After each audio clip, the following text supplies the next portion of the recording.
90 দিন অতিক্রান্ত CBI chargesheet জমা দিতে না পারায় জামিন পেয়েছেন আরজি করের প্রাক্তন অধ্যক্ষ সন্দীপ ঘোষ ও টালা থানার প্রাক্তন ওসি।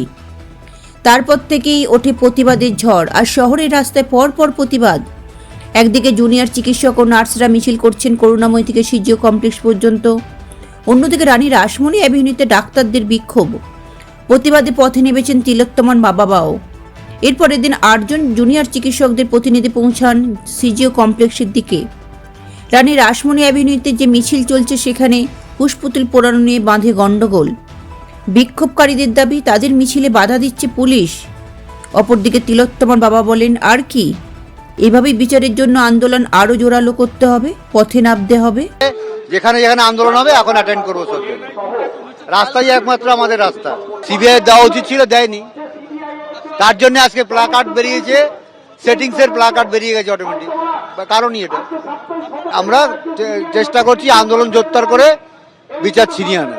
আন্দোলন সীমিত হয়ে যাওয়ার কারণে সিবিআই এই সুযোগটা নিল। যখন আন্দোলন চলছিল তখন তো সিবিআই ভালোই কাজ করছিল, তখনই তো গ্রেপ্তার করেছিল এদের। কিন্তু যেই আন্দোলন সীমিত হয়েছে আবার ছেড়ে দিল। আর আন্দোলন যদি রাস্তায় এরকম পিক আপ থাকতো তাহলে এই সাহসটা পেত না, সিবিআই কে চাকরি দিতেই হতো। আন্দোলনে এগিয়ে আসুন, হতাশ হওয়ার কিছু নেই। আন্দোলনই একমাত্র রাস্তা বিচার ছিনিয়ে আনার। দুজনকে তো ভরসা করতেই হবে, তাই সিবিআই কে ভরসা করছি। বলেছে আমরা চার্জশিট দিতে পারিনি, 90 আমাদের আরো তদন্ত বাকি, তাই আমরা দিইনি। রাজনীতি নয় যে কে ধর্ষণ করলো সেটা ইম্পর্টেন্ট না, তৃণমূলকে গালাগালি দাও সেটা যদি না হয়, তাহলে আমার মনে হয় যে সেই পরিবারকে এবং যারা গেছিলেন কোর্টে তাদের বলা উচিত যে এটা রাজ্য